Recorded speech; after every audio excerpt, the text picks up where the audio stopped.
Hello, everyone. Welcome to the Game Junk Podcast, episode 116, recording on Sunday, August 7th, 2022. My name is Frank. My name is Sean. And my name is Andrew. And we're going to do something a little different this week. I've been pumping this idea for a long time. We're going to be doing our modern lists of shame. Top 10. These are games that are considered great. I guess there's a bit of leeway on each of our lists, and we're going to talk about games that it's embarrassing. It's shameful that we haven't played them or beaten them in some capacity. So I can't wait to dig into this. But first, last time we recorded, Huck had the T virus in his eye. I've gotten it. My eye is like purple and orange on the eyelid. I've changed the lighting. We had a huge discussion about lighting and color theory before the show. I'm trying to downplay how purple it is, but I'm mildly concerned. It's basically happened in the last 6 hours. So hopefully it's not serious, but it fits. I don't think it's shameful, but it kind of matches the theme. Huck has some wine going. Mm-hmm. He's feeling great. He is feeling real good. He's feeling very shameful and easing his pain. Sweet liquor. I'm drinking away my shame. I am drinking away my shame. We were away last week. How's everyone feeling? Everyone rested, ready to dig into shame? Oh, I'm ready. I don't know about rested, but I'm ready. I live with shame every minute of my life. So this just, I'm ready. I was made for this. Absolutely. Okay, so without further ado, let's start to get into the list of shame. I could have gone longer. I probably could have gone 20 games if we really tried to, but 10 felt about right. For me personally, these are generally great games that people love. A bunch of them I've tried very minimally, and a lot of them I think are pretty good. I just haven't given the necessary time to beat them or completely evaluate them. That's basically what my list is. There's a couple that there isn't a single game on my list that I haven't played an hour of. And maybe that I didn't really think about that. I generally try every game that's well reviewed or popular, with maybe a few exceptions, but these are ones that I liked, everyone likes, and it is truly a shame that I haven't continued with these games. I'm sure people already know what my number one is. It might be number one for a few of us, but let's any prefaces you guys want to make about your lists? Well, did we mention the cutoff? Like you mentioned that it's like a modern list of shame. Yes. 2010 is the cutoff we've chosen. Yes, at first I was just thinking list of shame. I think we got to separate it. So there's enough modern to talk about and like games that are fresh in people's minds that when we say the names of these games, they will be groaning, rolling their eyes out of the back of their head, laughing at us, questioning our ability to do a video game podcast.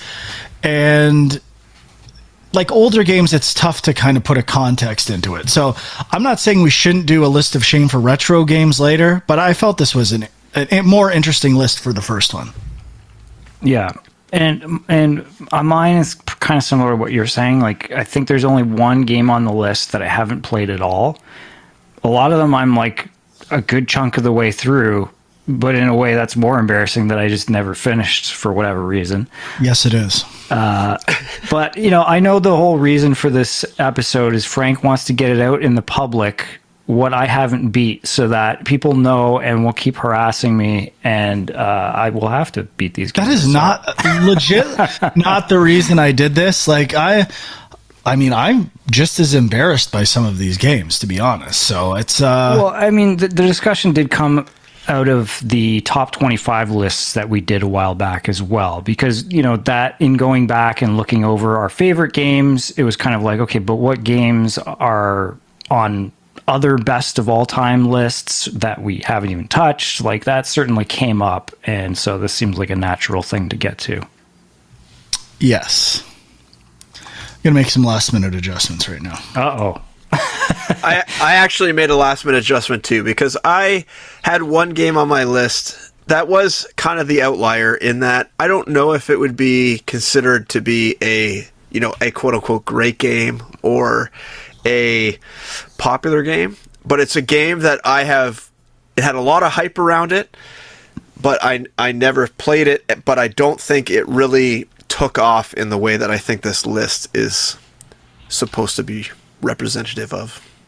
So okay, I also we'll get to it later. I have some games that I'm not ashamed of that I haven't played them, and I truly don't feel that bad about it. And I think I had a lot of games like that too, actually, where I'm like this is a popular game, but I don't really want to play this game, so I did not put that on my list. Okay, without further ado, who would like to go first? I can go first. I'll start it off. My number 10. Now, this one I had a trouble putting on because I've actually played quite a bit of this game, but I have not beaten it. So I thought it should go on this list, and that is Breath of the Wild. I have not beaten it. I have gotten quite far. I think I've beaten 3 of the 4 big beast things, whatever you call them. I've gotten a lot of the heart pieces. Beast. Yeah, I got the Excalibur sword, whatever the hell you call it, the Master Sword. I got okay, now we're getting into shame and embarrassment. I got the super horse you get, whatever that thing is called, Epona 2.0. So I did a lot of this game, but I never beat it. So it is on my list, number 10. I guess I'll get it out of the way now. It's on my not ashamed list. I've given it multiple chances. It's critically acclaimed, and yet no one beats it. No one plays it. Huck, you should feel no shame for not beating this game. It's the game's fault in this case. I hate to say it. I'm removing it then. I got another number 10. Give me a break. Just playing into Frank's little theory that no one beats this game, which it's true. Including major critics compiling lists for best games of the decade that put it on their list and didn't play it or beat it. Now that's shameful. Look, we're going to get into lots of versions of shame, not just ours. But we'll be even in what we played, we'll be getting into shame. Okay, Sean. Okay, my number 10. This is the only one that I haven't played at all, and for a long time, this was a game that I was like, yeah, this just isn't for me. It's The Witcher 3. Very critically acclaimed. And, for a long time, I was just like, it's too huge of a game. I'm just not even going to think about playing this. But after playing Cyberpunk and enjoying that, I was like, now I'm interested in The Witcher. Still about 4 times the size of Cyberpunk, I think. Yeah, bigger game, obviously, but and obviously much more critically acclaimed. So, thinking if I liked Cyberpunk and I like kind of the stuff they're doing in that, going to the one that everyone says is like a masterpiece, that's got to be a pretty good experience. So I do want to get to this game. I just haven't even put it in yet. All right. My number 10 is Persona 5. Everyone raves about this game and this series. I've played Persona 5, I would say, for about half an hour. I didn't dislike it. It didn't hook me. But it's also a series that is kind of universally loved that I've never really given a fair shot. This one's more about basically that, not giving it a chance. And it is long. It's the school part. I don't know if it would hook me all that much, but I'm kind of ashamed that I haven't given it a chance. Frank's hiding. He's so ashamed he's hiding. A little malfunction there. Camera. But I really should try Persona 5 at some time. I was really close to putting that on my list. I didn't, though, although I have not beaten it. But because I am still trying to actively play that game, every once in a while I'll throw it on. So I am technically still playing it. So now, I didn't put it on playing my that list. game every once in a while. Isn't it like their continuity with these days and classes? Like, aren't you losing? Like, shouldn't you be more ashamed about that? Like playing it once in a while? I don't care about that shit. I use a walkthrough for all that Oh classroom my stuff. So much shame. Well, I mean, Frank, you do use trophy guys. I mean, is that much for collectibles, dude? It's kind of the same thing. No, it isn't. Are you kidding me? If you Lots gotta of shame to go around. if you gotta answer these random questions that are like history questions, but I want to get the skill point, I'm gonna make sure I get the skill point. You know what I'm saying? All right. Hey, drink some wine before you go to bed tonight. Whatever helps you. Done. I've already done it. fall I've already asleep. done it. Oh, yeah, huh? That's good. Way ahead of you, bud. Way ahead of you. My number 9, which I just swapped in, is Death Stranding. Now, should I say the one I swapped out as like a fun little game? We're getting it all out there. Let's Say get it out there. all. Let's double shame number 9. 9A and 9B.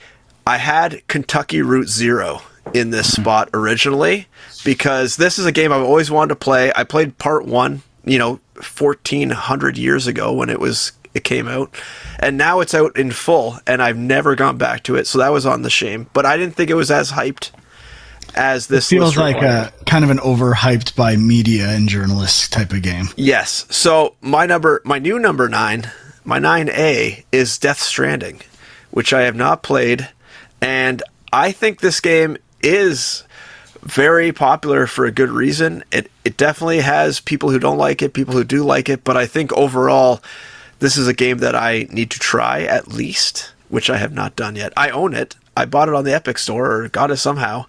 And Probably when they had those sweet $14 coupons. I think that was when I got it, yeah. So I need to play this game sometime, and it needs to be done. Shame.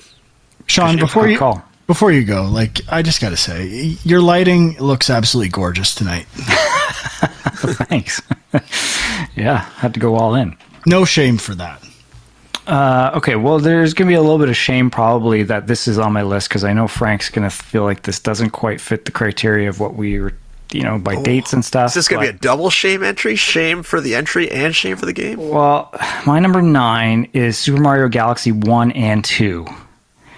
And 2 was 2010, just getting in by right, but Galaxy was re-released recently for the Switch, and that was the first time I really actually played a bit of it. But 2 I have not played at all yet, and both very highly rated. I looked it up, 97 on Metacritic for both of them, and yeah, they are fantastic games. No doubt about it. That is shameful. I think you should actually have 2 separate entries for those. Fully. Well, I got a few. It should just be 2 on the list. That's allowed. That's it. So let's I got leave a few double features. We'll see where this goes. This guy's really pushing the 20. I'll do double features then. Look, there's themes sometimes to these as well. Like I said, the Persona thing was kind of never really given Persona a fair shake. My number 9 is Stardew Valley. That is shameful. I've tried it briefly on the Vita, and it didn't have touch controls, and it was really cumbersome to play on the Vita. Very. Yeah, it's not good on the Vita. Now that I'm becoming a huge PC gamer, it might be time to finally give it the old PC spin and try it out. But everyone I talk to gets addicted to the cycles of this game, and all types of gamers, casual to hardcore. They're into Stardew Valley. And I mean, I love some construction and management simulators, especially simple ones for the most part. So Viva Pinata, Spiritfarer, I feel like this lines up very nicely, and it's a game that I need to play. And if you have ever slightly enjoyed a Harvest Moon game, this is the best Harvest Moon game out there. I have never even tried a Harvest Moon game. Oh, it's a good thing we're not doing pre-2010 because that would be shameful. Well, there's lots on that list, Chuck. I'm a much more I cover a lot more games now over the past 10 years than I ever did in the rest of my I try everything now, and I kind of beat games way more often now than I did in the past. Still, Stardew Valley, that should be way higher on your list, to be honest. That is shame to the extreme. My number 8. It should not be higher than anything. When you see what's coming up, it's right where it should be. Okay. My number 8 is Final Fantasy XIV, the online mega MMO. Final Fantasy XIV. Everyone's saying this game is one of the best Final Fantasy games for story. Now, I'm not really an MMO guy, so that's why... You're a Final Fantasy guy, though. But I am a Final Fantasy guy, yes. And apparently it's very good. I have never taken the plunge, mainly because I did not like Final Fantasy 12, which was a standalone game, but it was kind of MMO gameplay style, and I did not really like it. So I have held off playing Final Fantasy 14. I've almost done the 1 month trial or whatever it is, and dived in a few times, but I just don't have enough time to devote myself to actually like play an MMO ever. So I don't know why I would start. I know Dax plays it a lot. I know a lot of people who love this game. I downloaded the demo. I just haven't started yet. And really, there's too many other things to address before I even go near that. That's the thing. I'm looking at everything above it, and I definitely need to go through those before. Look, before we go any further, are we going to make any vows here to play any of these games? Like, never. Starting today. No, definitely not. I can't commit to that. Well, I am. Starting today, I'm going to address this, and all of these games will be played soon. Okay. Bold statement. That's good for you. I mean, when we get to near the top of my list, a lot of them I am almost, I would say, actively on-off playing, but it's just I gotta play new stuff too, so I kind of mix it up. But where are we at here? 8, I believe. Number 8. My number 8. I think this was on Frank's list of shame, and he recently crossed it off in the last year or two. But Undertale? No, Shadow of the Colossus. Oh yeah, that's which many people say one of the best games of all time. I kind of thought it needed to be on this list because it's also been released 3 separate times, and I've attempted to play it 3 separate times. And I just can't get into it. I don't know what it is. Like, maybe I will eventually get over that hump, but like every time I start playing it, I'm like, yeah, this is kind of cool. And then I just don't go back to it. I don't think it is shameful. Don't get me wrong, but it is a weird game. And I think when I played it and platinumed it, I said, like, it was weird how the game got better once I finished it once. Like, the actual figuring out of the puzzles, and it's not that intuitive, and it's kind of buggy, and the controls take some great art direction. Controls are not great. So, playing the remake is the way to go, but it's not without problems. And I do feel it got a bit of a free pass for many years, and people don't because it's unique. They don't want to be critical of it, but it's flawed, but, it is a very interesting game, and absolutely no reason you shouldn't have been it at least once. It's not that long. Okay. My number 8 is Death Stranding. I played it briefly, thought it was pretty cool, looked amazing, very interesting, and from what I hear, it only gets better the further you get. So it really is a game that I should play more. Monster Energy drinks, GDLT, it's got it all. I got to get back into this thing at some point. Should we organize a play along? Death Stranding play along? No, let's not do that because you will actually play it and I won't. So that's right. Yeah, if you want to, I will, but I'm going to hold you to it. Yeah. Well, I mean, it's not on my list, but it's kind of an honorable mention for me. I noticed that the director's cut is on PlayStation Plus as well, which is kind of like another little thing that's been like, okay, maybe now I need to play this. So we'll see. I didn't realize that. I might have to play it on. Is that a quote unquote PS5 version, or is that a PS4 version? PS5. Oh, interesting. That is interesting because my PC is not as good as my PS5. Also shameful. Hey, relax there. New to PC guy. Did you just go? Yeah, so I'm up. Okay, my number 7 is Half-Life Alyx. So I've played, I don't know, 1 hour, 2 hours of this game, and I was really immersed in it. This is the VR Half-Life game on the Oculus, or whatever they're calling it now. And I really want to play this game, but I don't even know if I know where my Oculus is anymore. It's like in a pile somewhere, and I never bring it out. And that is a shame in itself. But I don't know. I think we're going to get there with Sean and myself. I was planning on getting there. VR is the ultimate shame of this list. We buy everything. I literally buy every game on VR multiple times. I try them. I like them. And then I never play them. I do not dedicate the time to them. And I feel like Sean is a little more dedicated to VR stuff. At the very least, his children are lately. But VR is like this weird thing where I'm just always thinking about it, saying I should play it for a little bit, get a little taste, and then just fall off. So VR is you could do a VR. VR should just be top of the list. Everything to do with VR. I mean, and that's not even bringing up the shame of Huck using VR, blaming his intoxication on VR and totally VR. his hangovers on VR. Maybe I'll strap it on after this show, and we'll see what the truth is. Yeah. Actually, no, that's not true. That's not a good test because I have been drinking. Never mind. Scratch that.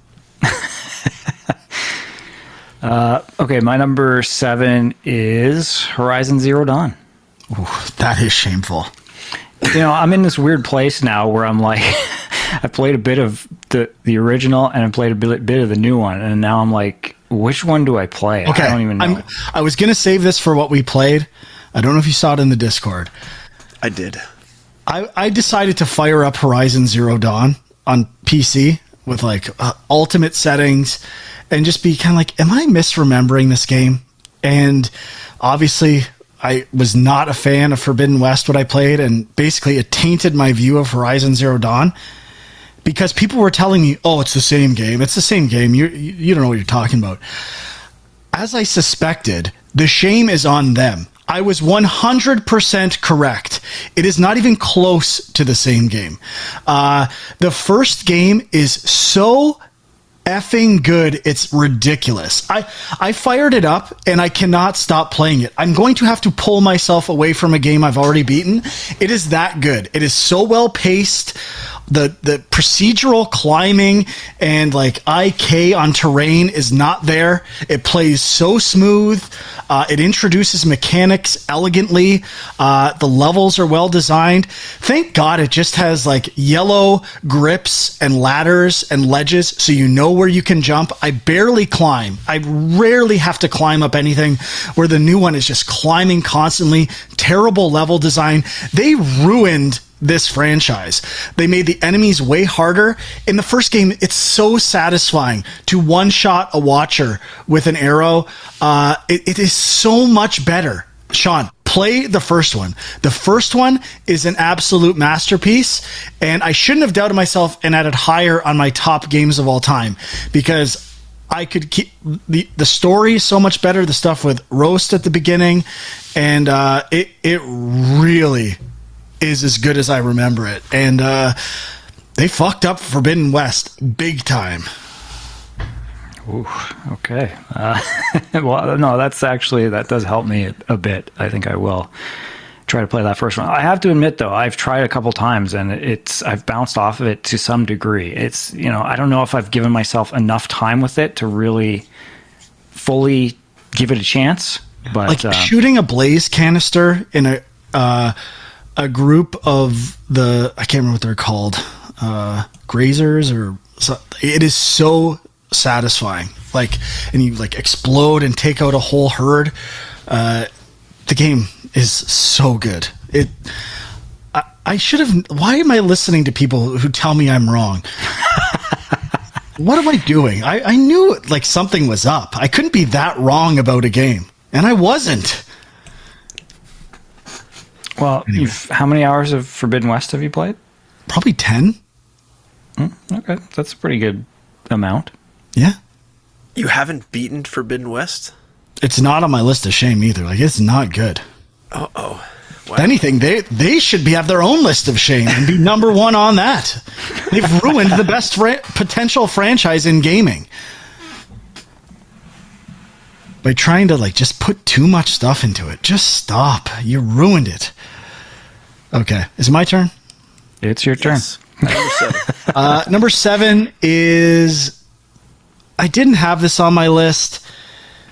I'm going to do a double as well. I don't love it. Kind of makes me barf in my own mouth.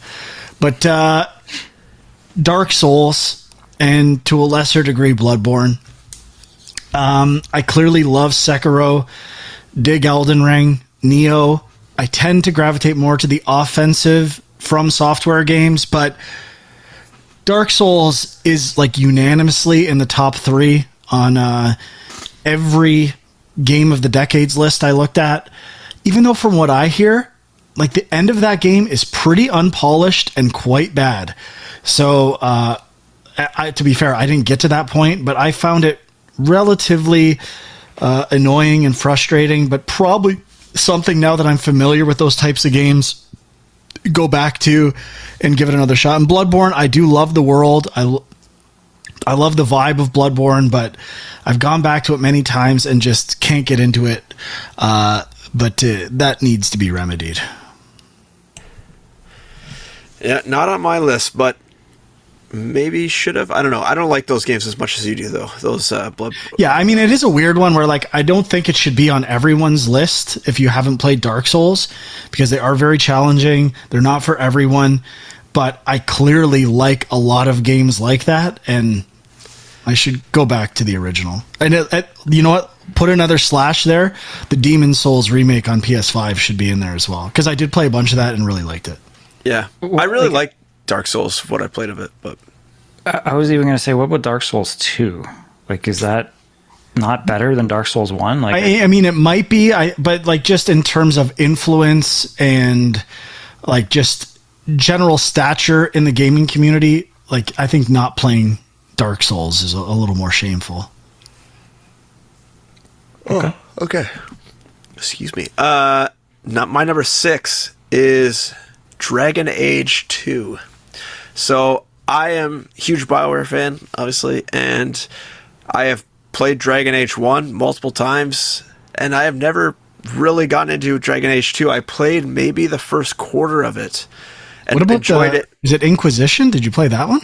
I have played probably half of that game as well, but I didn't like it as much. So Dragon Age 2, I tried a couple times, bounced off it, then maybe like a year ago, I got into it again and played a good chunk of it and just kind of fell off. But that is a game where I think I would really like it if I kept going. I remember the first time I bounced off it because I thought all the dungeons were way too linear compared to Dragon Age 1. But I came around to that this last time I played it. I was like, it's no big deal. And that's a game that I think I would really like. I think the story is really strong, and I am enjoying it, but just for some reason I have not gone back to it. I've not finished it, and that is on my wall of shame for sure. okay.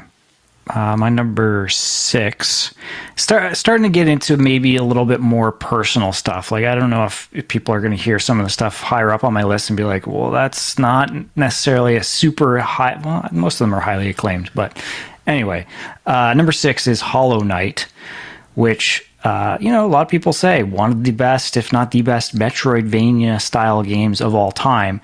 And, I'm not like, the first time I played it, certainly bounced off of it. Couldn't, no map. It was definitely more difficult than I anticipated. You do get maps pretty early in the game. Right. And, but there's not one to start. Yeah. And so I have gone back to it, and I'm probably like close to halfway through the game. But I started doing, I don't know, maybe this was stupid. I started doing some of the optional bosses, and then I think I hit one that was just, pretty hard. But I kept thinking like, no, I can beat this guy. But then I just kind of I don't know. I fell off it. So I should go back and just try to power through it at least, because I did enjoy it quite a bit. Yeah, I've never played that game. Not on my wall of shame, though. That needs to be on your list, dude. I'm not a huge like Metroidvania guy fan like you guys are. Like, I love Guacamelee. I like Symphony of the Night, but I don't think Symphony of the Night is like this masterpiece that everyone else does. I love Super Metroid, obviously, one of my favorites, but I don't know. I guess I should try Hollow Knight and get back to you if it should be on my shame list or not. It's on your list.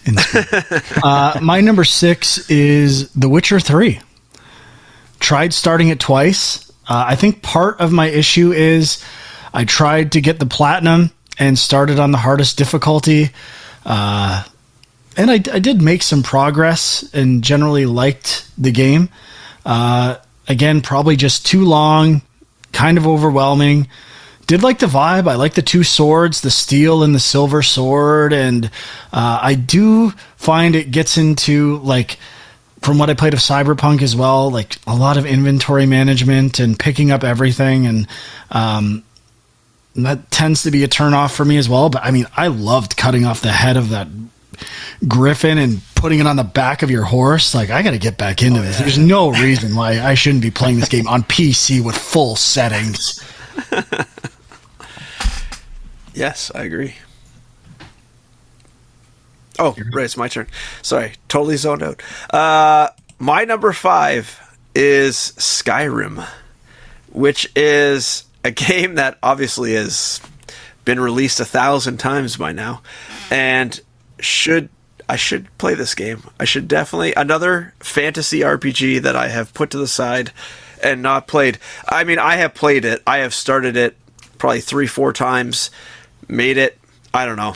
It's so hard to tell how far you actually are in these games, but I probably put in 10 hours total into Skyrim, but I know you need to put in much more, and I do like it for what it is, but it does not grab me like it seems to grab so many other people, and I feel like maybe I'm playing it wrong or something. I don't know. I feel like I should love this game, and I don't, and I feel like I need to force myself to play it, which is probably why I don't play it. But it's one of those games that I feel like I should have beaten. I removed it from my list just before the show. I think I moved it to my not ashamed in that moment because I've tried it a few times. I think these Bethesda games are highly overrated. My number one problem with these games is they're huge and the map sucks. I remember playing this and I had to go to the top of a mountain and I couldn't even find the base at the mountain that I'm supposed to go up to get there. And again, inventory management, being over encumbered. I just get burned out on these games so quick, and they look like shit, they're buggy, and everyone gives them a free pass, and I'm sick of it, and I'm not ashamed that I haven't beaten Skyrim or given it a fair chance. I think I gave it a fair chance. How about you give it some fair criticism? Well, Huck, you were asking if you're playing it wrong. You are if you aren't playing it in VR, man. Like that's how you true. play it. Yes, but I should buy yet another version of it so I can play in VR. Meanwhile, it's probably the exact same game except it supports a headset. Like, I don't know. First-person games are basically VR games. I was also thinking I should try it again in VR. It's not that different, but somehow, because of the world and the size of the world, and there is an immersive element that I found got me into it, but this is kind of an honorable mention for me because I haven't beat it yet either. Now, you loved the Elder Scrolls 3, right? Or no, 4? Oblivion? No, I mean, I didn't love them. I played both 3 and 4 a little bit and was kind of like, I can see the appeal of this, but just the size again, I eventually was like, yeah, I got other stuff I want to play. So yeah, I mean, I would be way more interested in playing The Witcher before that. They're kind of similar things, but I think one is clearly a better game. Yeah. Yeah. I admit the dragons are cool. Guess what? Not enough. Yeah, I think too, I don't know. I used to get cool dragons? Elden Ring. Every friggin' From Software boss blows those out of the water. Yeah, that's true. But I used to get very easily sidetracked in open world games, and that also was a problem for me. But I found, like with Skyrim, if you just kind of focus on the main quest, I don't think it's that long of a game. I could be wrong. That's what I should probably do. Just mainline it and just try to beat it. I think it's Sean. My number 5. Sean 5. Yeah. Frank's going to say this should be higher on my list, but it's Resident Evil 2. I mean, actively playing it. I just haven't played it in like a week or so. Very active. But yeah, I mean, like, there are a bunch of Resident Evil games I should play. Pretty far into 7, and I haven't gone back and finished it. What about Village? Village, I finished. Oh, you did? Yeah, it was on my top 10 list for the year or whatever. So, Not you know, bad. it's you know, but yeah, I am liking 2. I guess I'm not totally at the point yet where I'm like, okay, I see what the hype is about, but like I'm enjoying it as much as, you know, I would expect I would so far. So I will keep going at that. And Frank, you know, you keep mentioning it and hassling me about it, but that's a good thing. I thank you for that. I'm going to keep mentioning until you fucking beat it, dude. Yeah, that's fine. All right, my number 5, Half-Life Alyx. I don't take that much shame in this because, I mean, I tried. I've got a Quest 2, tried to hook it up to the PC, didn't go well. I've really only had a PC that I could play it like well on since December. I finally this week, I've been messing around with AirLink and the link cable, and it's a pain in the ass, not gonna lie. It's kind of working okay now, but I feel like it might be time. It's getting close, and it's just so acclaimed. Everyone seems to agree it's the best VR game probably ever, especially campaign wise. So I need to address this soon. And I did some, like I said, some AirLink stuff this week, tried some games out, and I think I got it going at the point where Half-Life needs to happen. But like I said, I've only had 8 months of opportunity, and there's been other games, so not that ashamed about this. Fair enough. My number 4 is Cyberpunk 2077, which obviously tons of hype. Everyone's played it. Everyone thought it was shit. Then it's okay. I wouldn't be ashamed. Now it's not so bad. Now it's okay. So I don't know. I feel like it's probably been patched enough now that now's a great time to hop into this one. And I don't even really feel like I was kind of struggling to put this one on my shame list, but I think it needs to be there because you know what? I'm not even a big Cyberpunk fan. What am I saying? This probably shouldn't be on my list, but I do think this is a game that everyone should probably try at least. I thought about it. The only reason why I considered it is because I'm ashamed that I haven't been able to watch the Tim Rogers review of it and without playing it. Yes, I want to wait exactly. until That is my shame. That is my shame. I thought you were going to watch it regardless. No, I said we should do a review of his review of Cyberpunk 2077. And I couldn't until I played the game. But then when none of you guys wanted to do it, I didn't watch it because just in case down the road we do the review of the review. And then I want to be fresh. Yeah, so that's the only reason I want to play this game. And but it's not on my list. No, well, maybe we should make a solemn vow so that we can then watch Tim Rogers' review and then review his review. Well, consider a solemn vow. Okay, my number 4. This is another double header. Kind of just made sense, but Rise of the Tomb Raider, Shadow of the Tomb Raider.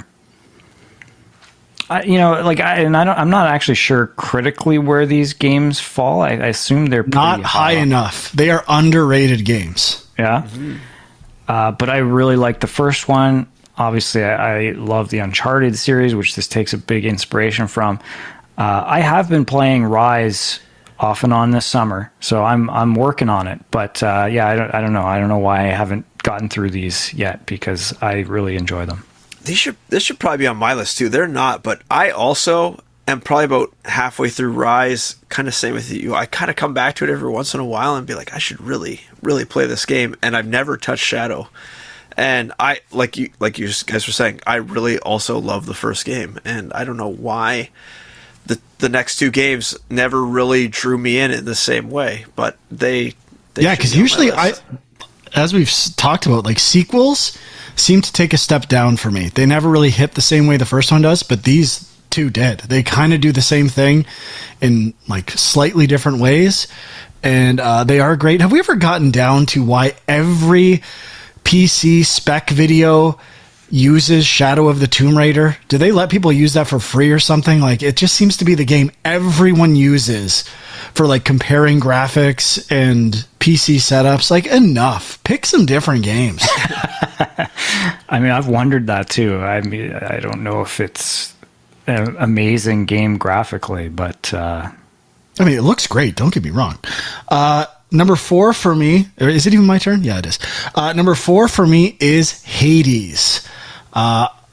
I mean, in general, this is kind of a roguelike or roguelite shame, because I talk about how much I love the genre and I dabble in them and I really like games, but I never finish them, like Loop Hero, Children of Morta, many roguelikes. And I say I love the genre, but do I? I never finish any of these.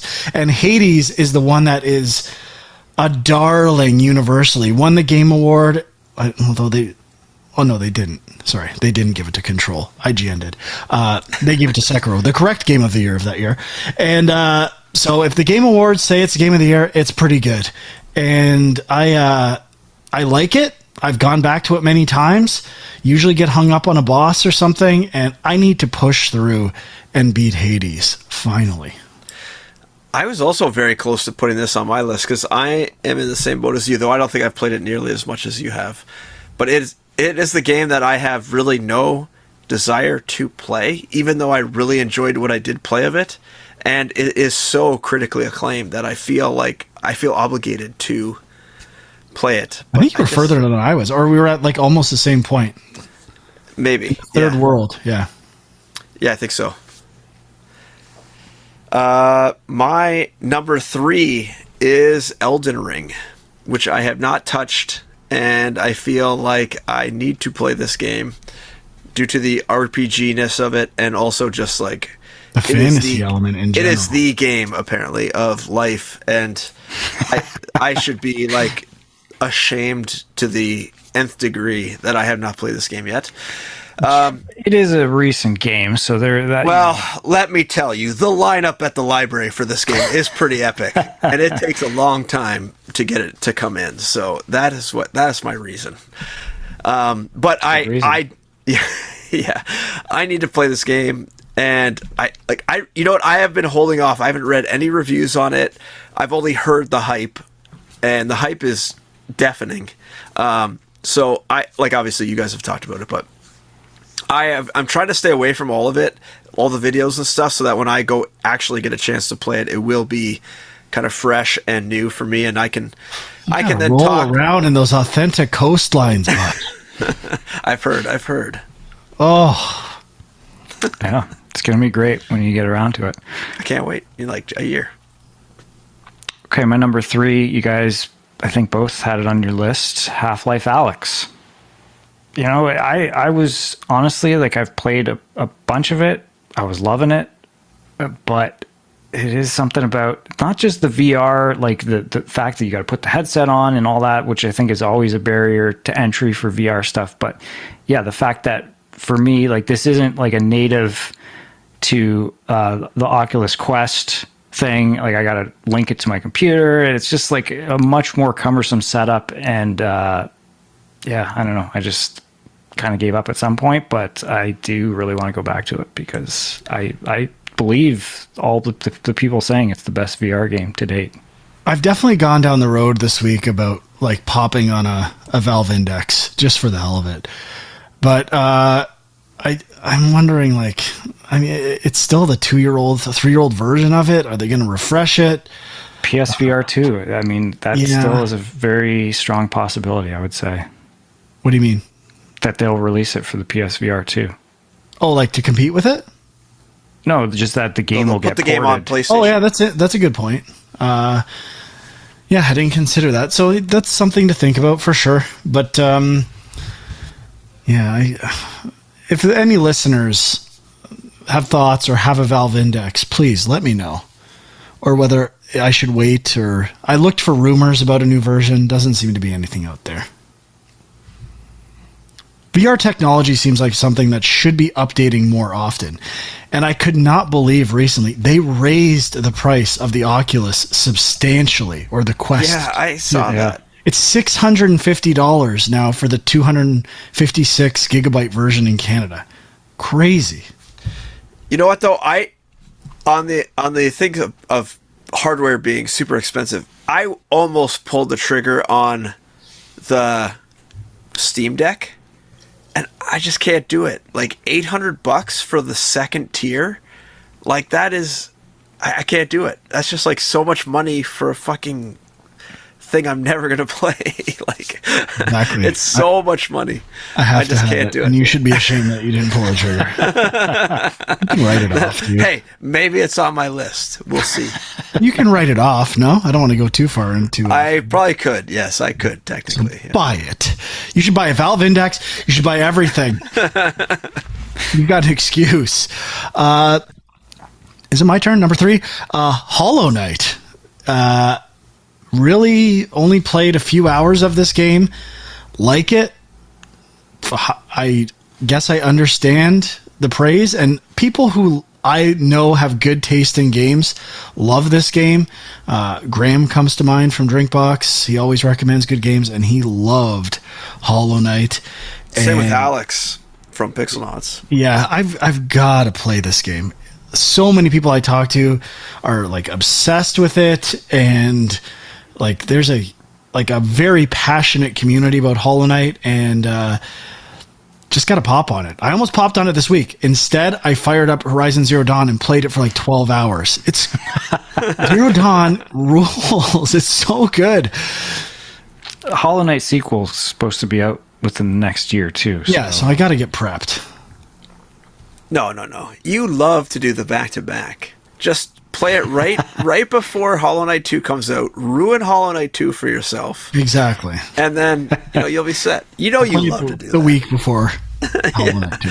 Yeah, you love to ruin it. Is that Silk Song, or is that the expansion stuff for Hollow Knight? I think that's expansion, isn't it? No, Silk Song is the sequel. Okay. The Void Heart edition is the... Gotcha. whatever. Switch one, I think. All right, Huck, number 2. I guess I should say my 3, 2, and 1. Well, 3 and 2 are kind of interchangeable. Number 1 is With a Bullet. I have a feeling my number 2 probably should be my number 1. Probably is number 1 for everyone here, I would think. We'll see. Red Dead Redemption 2. I have not beaten this game. I have played a lot of it. I actually have played it recently because I was so ashamed that I haven't played it. So I like Dwight, I am slowly working my way through this game. But considering it was my game of the year whenever it came out. It was your game of the year? Wasn't it all of our games of the year? No, I think it was my number 6 or number 7. Oh. Anyways, it was a weak year, let's be honest. So yeah, that is my number 2 shame. Red Dead Redemption 2, not. I mean, there's a lot of shame embedded there. Number 1? Oh yeah. How could you put a game you haven't Very beaten number interesting. 1? Yeah, it's my number 2 as well. People, we haven't heard the end of it basically since we put it on our top 10 lists and haven't beat it yet. People like Jay keep bringing it up. Jay beat it. He's such a hero. But also, we do know a bunch of people who worked on this game. I mean, that's another added element of should probably put more time into this. And I went back and finished off Red Dead 1 when we did our top 25 lists, and I was like, perfect. I'm just gonna. This momentum, I'm just going to carry it right over into 2. And that didn't happen. I think, I don't want to speak too soon, but I think I'm close to cleansing myself of this like achievement obsession and platinuming. Like the PC gaming thing, I could be in denial. I mean, that being said, I just 100%ed and platinumed Cuphead on PlayStation and Steam. So maybe you're starting Horizon Zero Dawn. You know you're going for the 100%. I can't on Steam. You have to play it like 3 times. You have to beat on the hardest difficulty, New Game Plus. I don't think it's within reason to do that. We'll see. But I think I'm finally free. I'm close. I can see this like promised land of like, okay, I can just play games and not worry about getting everything, doing everything. Just make it happen. You're almost dead. You don't have time to do this. Look at this list of shame. You can't address this and get 100% in all these games. It's next to impossible. Let yourself go. Be free. Is this shame episode going to be freeing of your shame of achievements, Holring? I don't know. It's possible. I hope. Very interesting twist. I want to get there. I want to get there. I just don't know if it's going to happen. Now, my number 2 maybe is Sean's number 1, but I mean, there's a game that should be number 1 for Sean, and I don't know. Maybe he beat it, and I forgot that he beat it. We'll see. We could get to the most shameful thing after the list. My number 2 is Metal Gear Solid 5: Phantom Pain. I've played every modern, like from Metal Gear Solid game. Genuinely like them a lot. Phantom Pain was pretty cool, and tends to be pretty critically acclaimed as well. People love this game. I guess I didn't love the open world structure. It didn't win me over right away. And again, there's a bit of a learning curve. It's like we've talked, I think Red Dead suffers from the same thing. Like you have to relearn how to play a game. They always map the controls differently, and it doesn't like use transferable ideas as to what buttons do that games have universally adopted. And it is a barrier to entry to these games. It's like, well, if I play this, I can't look at another game for 3 weeks or whatever it is until I beat this, which kind of stinks and is definitely a reason why it's on my list. But honestly, enough with the excuses. Embrace the shame. It's sad, pathetic. I'm a loser. I need to beat Metal Gear Solid 5: The Phantom Pain. Maybe the Ground Zeroes thing left a bad taste in my mouth too. So move on. That's the thing. Move on. Play these games. Or stop playing games. About the list. Stop playing games with these games. I almost put this on my list as well, but this was on my not shameful pile that you have. Okay, fair enough. I think it's Sean's number 1, but it shouldn't be. Unless but I have played this game a little bit multiple times, and I do appreciate the detail, the stealth, like setting dudes up in those crazy parachutes. I love it all. I love everything about this game, but it is just so large, and like you said, like if you want to dive back in, there's such a hard learning curve. Yeah. And there's so much stuff that you can do. And there is an element in this game where, because it's open world, if you screw something up, like, and you try to run away, you spend like half an hour just trying to get back to the point of like beginning the mission again, essentially, when really you probably should just quit and restart and then not waste your time trying to get away. You're making me feel less ashamed, which I like. So I did consider it, but I did not put it on for that reason. I am not ashamed that I have not beaten this game. I enjoy it. I appreciate it, but it is not for me. Okay. All right. Getting to our number 1s. This is where it's getting really embarrassing. My number 1, already been talked about, The Witcher 3. I have started this game multiple times. This is like a game I should love, and I do like it, but it's just so dense. I think you guys were saying, like, there's just so much to do. It's just so large. It seems like every decision is so weighty that I like almost don't want to make any decisions. And to be fair, that should be a good thing as well, right? Like, there's consequences and meaningful choice when I play this.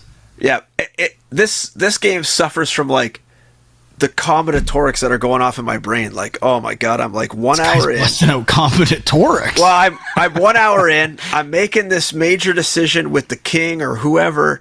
How is this going to influence? And then like down the line, how is that going to influence other things? Like, I don't know what if this is the right choice. And then I kind of just get like, choice paralysis, and I don't really want to play the game anymore. I'm worried about missing a Gwent card. Exactly. Of course, that's my primary reason for I should add one other thing. For Witcher, like I feel like starting at the third one and missing Witcher 1 and Witcher 2, like, do I have to play the first ones as well? I even fired up the Witcher 1 a while back and it like crashed on me. I'm like, oh god, here we go. So I have played about halfway through The Witcher 1 and 2, so I don't really have that much anxiety about that. But The Witcher 3... It sounds like you just don't like The Witcher, dude. You try every one, you never finish. Well, I must say, You 100%ed Final Fantasy Pixel Remake and Final Fantasy IV Pixel Remake. You have the time when you love something. It's true. It's true. But I also haven't played... by numbers. You go to Picross puzzles ad nauseum. Yeah, but those are... There's only one solution. I feel like in The Witcher there's like 1,000 solutions. You know what? I'm flipping this whole script. We shouldn't be ashamed about any of these. It's clearly the game's faults. Yes, I agree with you. But still, Witcher, shameful. I should play this game. For sure. That's my number one. All right, Sean, I've been waiting for this all day. Okay, well, before I say that, and I don't know if Red Dead 2 is your number one. I don't want to spoil anything, but I just want to go back. The other thing that sucks about Red Dead 2, I was kind of waiting on the next gen update, and I think they just said it's canceled. There's no next gen update. So now I'm like, I don't have that extra reason to not play it. Not play it. But my number one... Or is that the perfect reason to not play it? You're still waiting indefinitely now. Yeah, that's true. Now, so Frank, you think Metal Gear 5 is my number one? Did you beat that game? No, I'm not really a Metal Gear guy. Like I thought you were. No, not really. really. You were a gearhead. Nah. Okay. Well, I mean, what I think should be your number one, unless I'm misremembering that you beat this game, it should be like blatantly obvious what your number one is. Number one, Alien Isolation. Yes, I got it. Which, like Metacritic for this is only like 81. So I don't know, compared to some of the other games, maybe that doesn't add up. But this is obviously a very personal thing. Big fan of Alien. It was your number one movie of all time. Yes. And Which one? Wait, hang on. Alien or Aliens? Alien. And this game is true to Alien, I would say.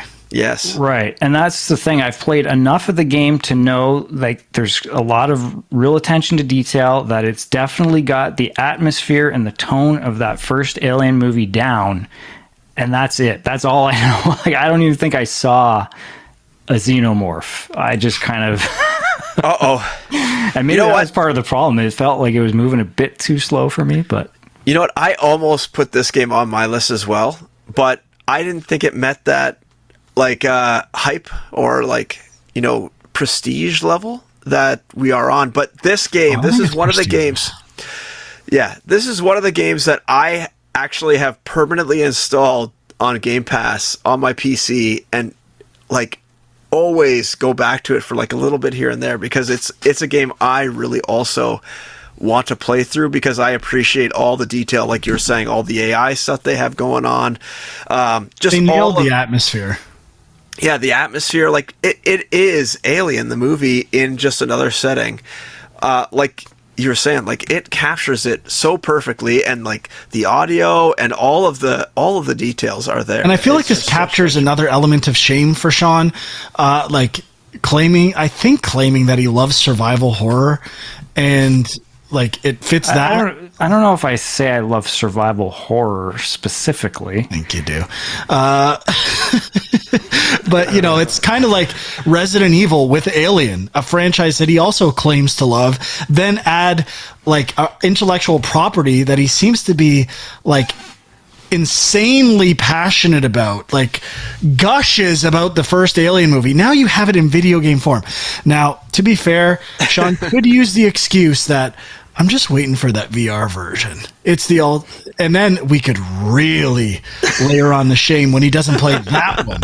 So I hope they announce it soon. I know there are unofficial mods to play it in VR. Yeah, I was just going to say. But whatever. That's, you know what? I'm not going to use unofficial mods to shame Sean even further. But I'm glad you got number one correct. I'm glad I guessed it correctly as well. Good call. My number one is Red Dead Redemption 2. A lot of people have GTA 5 on lists too, and I tried that and didn't love it. I'm not a big GTA guy. I played through 4, and even then, while I was playing through it, I'm like, it's okay. But Red Dead 1, I loved. I did everything in it. I loved being on the horse, the vibe, the world, hunting. I thought it was great, and I played it a lot. So really no excuse other than, I mean, it did feel more cumbersome, like an intentional idea of reality, which was kind of a unique take at the time. Like, we're going to make like the idea of having to pick up your hat and stuff like that. Like it seemed to be intentionally realistic and cumbersome, and maybe it was a little off-putting for me at first, but I kind of appreciate that idea as a, like, you know, a new idea in games when we've kind of seen everything and done everything. But really no excuse for not having played this game. It is my ultimate shame. And should I remedy it? Yes. Will I remedy it? Probably not, which just adds to all of the reasons why it's even more shameful. It truly is embarrassing. And there it is. I literally took unopened? this out of my Xbox. No, it's opened. Okay. I literally took it out of my Xbox today because I didn't want to lose the disc, basically, because I haven't played it. But yeah, it's sad. It's pathetic. I'm a loser. I'm a fake. I'm a phony. I'm a fraud. I say I like games, do a game podcast. I haven't beaten or really given a fair chance to Red Dead Redemption 2. What kind of a sack of shit am I? Like, that's it. The show's over. We're done. We're done with the podcast. I've got no ground to stand on. And, I mean, that's it. Bye. We're still here. We should have ended the podcast permanently with that right there. But we can. We still can. There's still time. Those are our lists. You know, get into your lists of shame in the comments at youtube.com/Game Junk and watch it if you want to see just the grimaces I make with Sean's and Huck's choices on their list. But I'll get into I hate honorable mentions, but it's not, I don't like praising things that don't deserve praise. I don't mind layering on shame onto me, which is what this is about. And really, I'm looking at this game. It should be on my list. Doom. That was on my best of the year. Doom Eternal. I loved it. I just didn't play through it because I always got burdened by collectibles and platinuming it. And I just got to let that go and beat Doom. Very shameful. Doom was on mine too. Honorable. Titanfall 2, just because I'm sick of hearing about how good it is. I want to play it so that I can tell you it's not as good as you think it is. But in order to do that, I have to play it, and I'm ashamed that I haven't. I think at this point, it's never going to live up to what the hype is. But Bayonetta, I dug that game. Need to go back to it. Return of the Obra Dinn. What? Now that is your ultimate shame. No, I've played that it. There is your ultimate shame. Games I'm not ashamed of. The Last Guardian, that are on a lot of lists. League of Legends. Never even tried it. Don't care. Whoa, Sean. It's busy work day. Holy jeez, getting the messages. Breath of the Wild, Disco Elysium, Celeste. Although Celeste, I'm not as... You haven't beat Celeste? No, I've played a bunch of it. I like it, but... Interesting. Maybe I should. Disco Elysium's was on my honorable mention as well. Neo for me. Diablo 3. Diablo 3. Yeah. I mean, those are all good ones. I beat Diablo 3. I can't believe that. I'm going to save some of my honorable mentions just because I think they're kind of Well, they could be on the some of them are like pre 2010 or franchises that are pre 2010. I will just say Mass Effect 3. I consider that as well. I love 1 and 2 and have never beaten 3. And I will just throw out Outer Wilds. Just Thought a game, about it. Been hearing so many good things about it. I have this feeling that I would like it a lot, but I just haven't tried it. I've tried it. I'm not a fan of the controls. Okay. Okay. We did it. We've purged our shame. Never play these games. Never speak of them again. Perfect. Okay. Are we going to get into what we played, or we're running pretty long? Sure. Okay. Keep it going. Anyone want to go? Let's talk about As Dusk Falls, Sean. Sure. A new game on Game Pass, developed by Interior Night. A studio that I discovered today was a bunch of former Quantic Dream employees that formed this studio. Not surprisingly, it's very similar to those games, although I haven't played the recent ones that they made. I saw they showcased this early, and I'm like, this game looks like poo-poo. And I played the first chapter today, and I think in general, I would classify it as poo-poo. It's I guess it's not as bad as I thought it was going to be, but I really hate the aesthetic. Like the transitioning with these like still frames. First of all, it takes the same amount of time. It's just like I'm watching like interstitial stuff, and the timing is off with the reactions of their faces and the performance. Like, I just think it's not well done aesthetically. And I don't think the acting and writing is as bad as I thought it was when I saw the preview stuff, but it's not good. And, this whole game boils down to narrative and making decisions. Now, at least in the Quantic Dream games, there is a bit more gameplay. Like, you walk around, you investigate. It's not just on rails and pressing buttons and QuickTime events. There's some of that in those games, but that's all this game is exclusively. And yeah, I think the writing is, not very impressive. It's okay. The performances also not that great. Like, I would say all of the performances in AAA PlayStation games are leaps and bounds better than the performances in this game. And, we're talking about shame. IGN giving this game a 9 and giving like amazing games like Returnal and countless others 8s, that's a stain on that publication forever. I can't imagine this game getting all that much better, and I don't get it. I don't understand the praise for this game. It's Quantic Dream games have done it better. It's okay. I think it's a pretty good achievement for a smaller studio. And I guess people like the multiplayer aspect. I didn't try that. Maybe Sean will talk. I think it's just voting on stuff. I don't mind the summary of like your decision making, but it's just, I know what I am. I know what I picked. When I make a choice, I know one is aggressive. Sometimes I do it just to like, I want to see what happens here. Like telling me what my personality or the way I played the game. I know how I played the game. I made the decision when it happened. I don't need a recap of that. I don't think that's a very interesting idea, but, it's okay.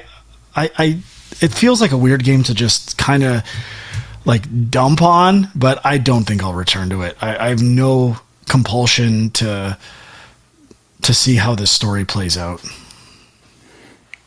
Yeah, you're kind of touching on something that I feel like, I don't know if this is like a criticism that's specific to this game, because I'm trying to think of other story-based games, and I don't think this necessarily applies to the Quantic Dream games, but I don't know, maybe you guys a game maybe that could have been on my list of shame as well. It might be too old for it, but that people love in terms of consequence and storytelling are the Walking Dead Telltale games. Right. And I feel like I should just go play one of those. Like, I feel like that does this kind of stuff better, real-time decision making with consequence. Right. Yeah. But I guess the thing I was thinking about is, so the story, there's sort of like these different storylines that I assume all kind of interweave. And so you're cutting back and forth with different characters and different situations. But the thing that I was kind of struggling with a bit is like, I don't even know what I'm trying to accomplish. Like I'm making decisions for these characters. It's not like I identify with these characters and I'm like, oh, this is my objective. So maybe I should be, aggressive with this person because I really want to get that answer from them or something. I don't know why I should make any choice. It's so random that I'm just like, okay, like you said, like, okay, maybe I'm curious what I just want to see what happens if I go for the gun or something like that. Like, yeah. But like in terms of like just like how games work and how you want to achieve something, it's just more like, it's not like I'm thinking of like, like a choose your own adventure book. Even there, you kind of know what you're trying to accomplish sometimes or something like. Yeah, it does not establish goals well. Perhaps the overall narrative is great. I don't think I'll get to that point. Two things I forgot to mention. One, I played on Xbox. I found the actual like control with the analog stick to be terrible. I was overshooting choices all the time. Like, just make it one-to-one. Like, it is awful. Control with the pointing device with the analog stick. I use the D-pad to like directly select stuff.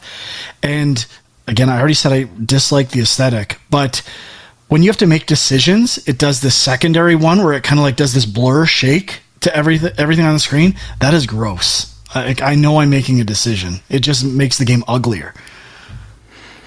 Yeah, I agree that aesthetically, I just don't like that, choice of kind of mixing these still images. It's kind of like a motion comic, but I feel like motion comic stuff I've seen is better and more interesting than that. And I wasn't sure. I thought it was like kind of they had some process for doing this with live performances. I don't know what it was, but they modeled a lot of stuff too. Like the cars modeled, the trees are modeled. It's not like just this, Richard Linklater animated, coloring over idea. There's actual artwork effort that went into here. And I guess I'm sure there's budget reasons and they have a system that works for producing this game, but again, it definitely falls under the category of not for me. Yeah, and I guess the story. I'm a little curious. Like I kind of I don't know if I've seen enough of it to really get a sense of where it's going, and like I don't think the performances are amazing for sure. But I just like the idea, I guess, of a game that could tell a story that's not just killing stuff all the time. That's something I always say, like, if we could get to that point with games, that's kind of like the next level they need to reach right now. But I don't know that this is a great example of that. I mean, I think in terms of that, unpacking is way better. It tells that idea without like just watching a shitty movie and making decisions. Like interacting with things and telling a story. So, and it's casual. I think it appeals to the same market. So I think unpacking is pretty well received, but I mean, it should be talked about way more than this game, which I think is getting a lot of praise, and it just confounds me. Yeah, you mentioned the co-op element. I mean, I guess it's kind of based on like the supermassive games. Like Until Dawn was kind of a game that people like to sit around with their friends and kind of decide what should happen to the characters. And then they kind of built something into the Quarry for that. And then I don't know if it's exactly the same, but with this, I did try a bit of co-op with Alicia. And it's you can do like local co-op, you can do online co-op, and they have like an app where you can just do it on your phone as well. But you can have like, I think it's up to like 12 people maybe. So it's like everybody picks what they want to happen, and then the highest number of votes, that's the story path it goes down. Voting system. I do like the decision, like you're at a crossroad or like a consequence, but I feel like Quantic Dreams, especially the recent ones, have done that too. Like I remember seeing the Detroit decision tree and the ways things could have gone and how you played it. I don't think it's a completely new. I don't think there's any new ideas in this game at all. And narratively, I don't think it does it better than things in the past. So it's a complete mystery to me why this is the game everyone is saying is great. Yeah, well, I mean, it's IGN giving it a 9. That was a big thing, but like I have seen mixed reviews for sure. Like I don't think it's, nines across the board. But yeah, some people are really liking it. I don't know that I'm gonna put much more time into it either. But I'm curious, for people who are into like Until Dawn and the Quarry, how they would compare, because I've played a little bit of the Quarry. I just feel like that's more fun because it's a horror genre, and you kind of just making those decisions of like whether a character could potentially live or die. I don't know, that just seems more fun in that kind of setting. But I don't know, this one, again, like I was saying, I didn't know why I was making any of the choices I was making. It was just kind of random. I mean, I assume at some point, like, you're gonna have to decide that it's building emotional relationships. You're gonna have to decide if someone lives or dies, I think. But right, yeah, anyone could think of that. It's not that profound. Yeah, but I mean, the thing with the horror side of it is like it's just, I don't think you cared that much. It's just more fun because you're watching characters get killed in creative ways, whereas this seems like it's trying to be more dramatic. And I don't know if it's... There's one thing we've learned. Games are not good at being dramatic. Yeah, I mean, I would like to see it happen. I don't think it's happening. I know we've gone down this road before, but like, is any game... I guess like God of War and Last of Us are the pinnacle of, and Uncharted to some degree, like actually telling compelling narratives that feel at the same par as a movie, at the very least. Like, not necessarily a great movie, but a good movie. And even then, they're flawed. Like, yeah, I guess one other thing that I'm curious, I've never played any of the Life is Strange games. I'm curious how they compare to something like this. Yeah, I mean, I personally would be much more interested in play. I've played the first one a little bit, but at least there's a mechanic there. The rewind, there's an idea that you couldn't accomplish in another narrative form. Like, I don't know. It's like I said, it is confounding to me. All right, Huck, what do you got? Well, after that rave review of As Dusk Falls, I think I'll install it. No, I've been playing Boyfriend Dungeon, which is leaving Game Pass this week, so I thought I'd throw it on, and I've actually really been enjoying it. You basically like create a character, and then how the game mechanics work is there's basically like these weapons that are your boyfriends. Also, there's like people that can transform into weapons and be human, and then there's people who can't transform that hold the weapons. So you are the latter, and you basically go through a mall that has enemies like cell phones and TVs and stuff that shoot at you, and you are basically using each weapon you find to destroy the enemies, and each weapon. But is it like how? What is it? Combat? Is it like turn-based stuff, or It is sort of like a Diablo dungeon crawler. Okay. So you basically go through and you find treasure chests and you kill people, and it's that sort of I guess it's exactly like Diablo or like a roguelike dungeon crawler where you kind of progress down into the dungeon, and I think every like 5 levels there's a boss, and if you die you are sent back to your home base, which is like your apartment, and then in between that you can go on dates with the quote-unquote weapons you've met, which are just people, and then you have to answer questions and like kind of, I don't know, try to create relationships, I guess, with these people however you want. It's a strange game because every time I've ever looked it up, I never see the actual like game, the dungeon crawler gameplay. It's always just the dialogue sections, and I'm like, yeah, it's that guy with his like shirt open and his like, with the rose and of stuff abs. Like that. Maybe that some guy. Bachelor influence there. Maybe I should check it out. But I'm like, I just assumed it was like a dating simulator or something like that, and so it's like a dating simulator mixed with a dungeon crawler. Okay. And actually, the dungeon crawl's pretty fun, and the dating simulator, I'm just having fun, like picking the funniest answers and like whatever I feel like at the time.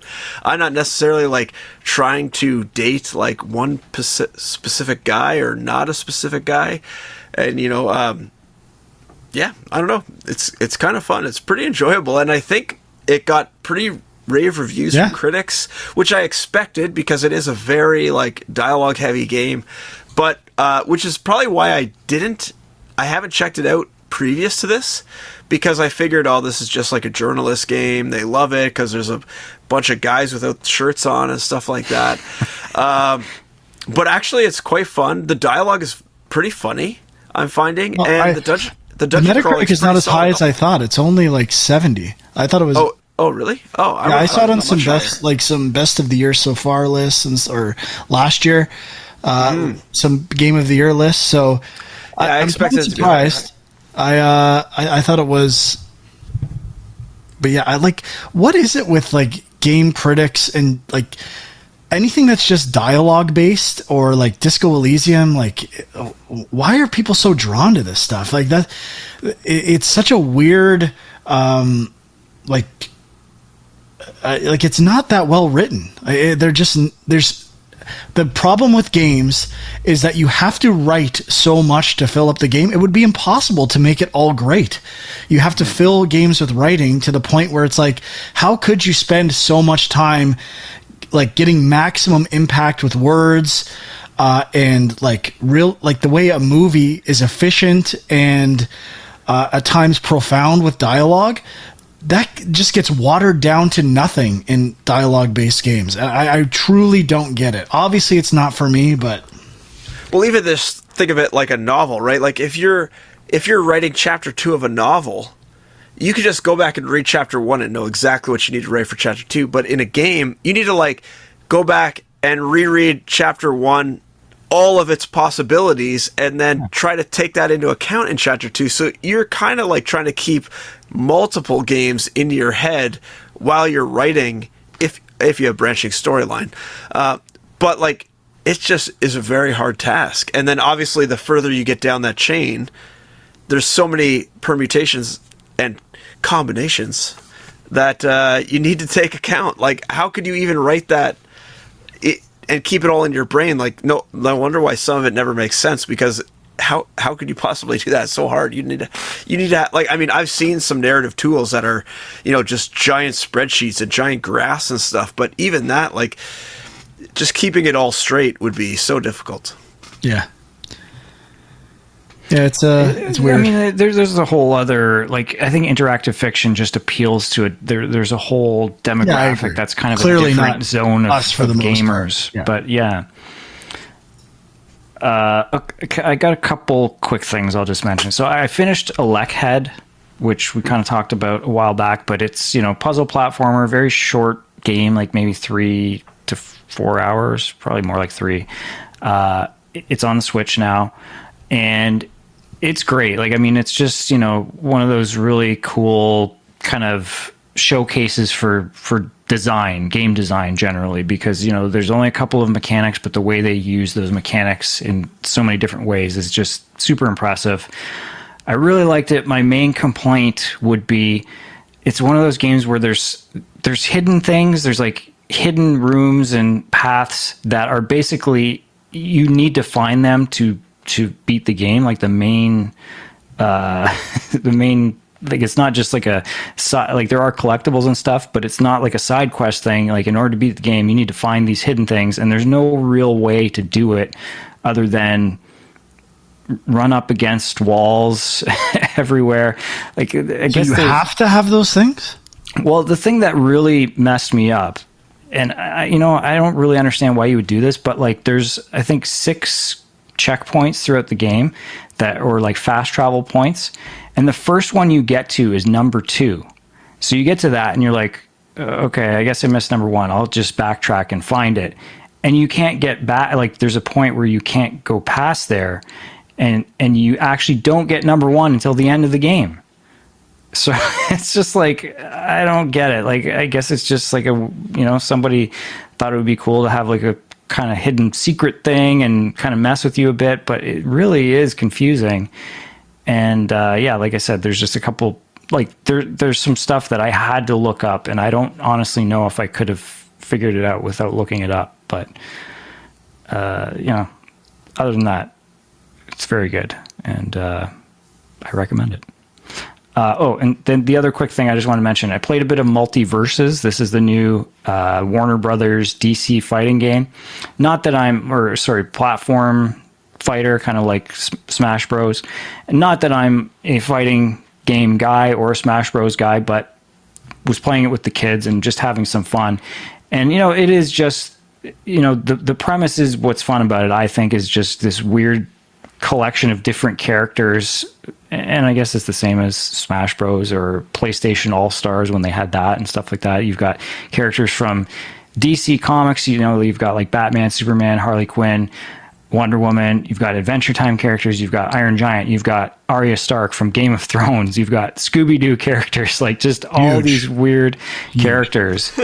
and I was having fun with it, but I don't know that I guess I wouldn't necessarily be the best guy to judge this, but I didn't see it being something that would really have, a huge.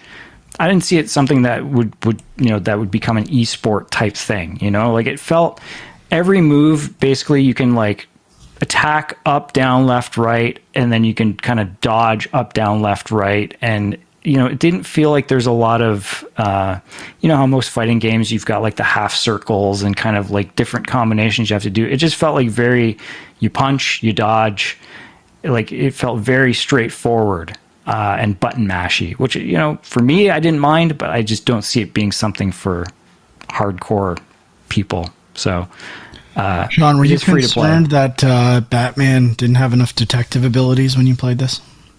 Didn't cross my mind. Interesting.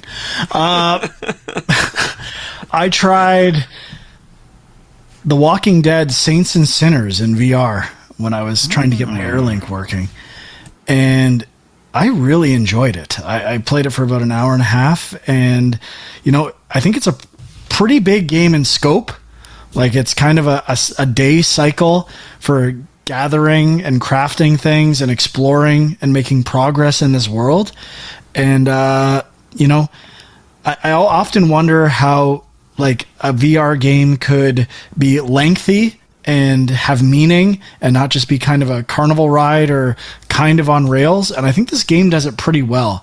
And it is like a bit of a learning curve with all VR games, like which hand you have to put certain stuff on certain parts of your body and reach there to grab things. And I think VR games are getting a bit better about having a universal language for some of that stuff that a lot of games are benefiting from. But in general, I thought it was pretty sweet. And, stabbing a zombie in the head and then like having to yank out your shiv or whatever is a kind of a cool idea. And the gun, I was conserving my guns for the most part, but it was satisfying. And I guess I liked it because the jump scares, like when a zombie sees you, you're kind of alerted with a sound. So I haven't been terrified to play it at this point, and it's pretty sweet. Good game. Nice. Cool. You guys played this yet?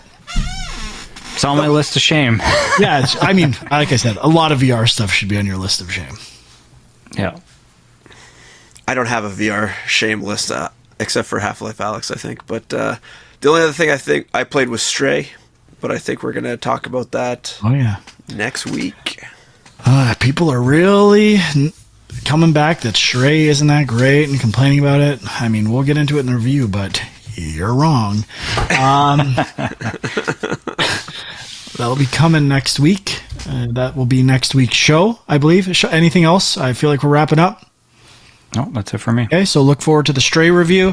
Check us out on youtube.com/GameJunk. Leave a comment. Talk about your shames. Comment on our shame. Whatever you want. And if we need to address, if there's a game on our list or we forgot one or one that you think we need to address immediately, let us know, or do that on the Discord, which there is also a link for in the YouTube shows. Each show has the link in it, correct? Description? Yes, in the description. Perfect. So thanks for joining us. We'll see you next week for a Stray review. Thanks for listening. Bye-bye.